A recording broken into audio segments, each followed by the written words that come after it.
Good morning mga kabisik. Ngayon pang 11 days natin dito sa Santa Maria mga kabisik. So yun yung ginagawa nilang header kahapon. So yun, nabuhusan na. So ganyan dapat talaga yung tamang ng header. Hindi yung ipinapatong lang yung bakal dun sa hollow block. So walang yun. So yun, doon naman siya sa kabila mga kabisik. Yun naman si Oscar gagawa. Oscar!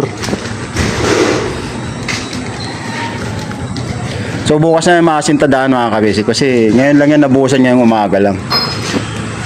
So ganyan po talaga dapat ang header, hindi yung hindi tulad ng gawa ni Foreman Oscar. Tapos na naman ng isang araw mga ka-basic. So dito bukas kasi sintadaan na yan. So tuyo na yung binuhusan na na header na yung pinakaibabaw ng bintana. So yan, may tungtungan na naman. At yun sa kabila yung kaya nasintadaan na mga ka-basic.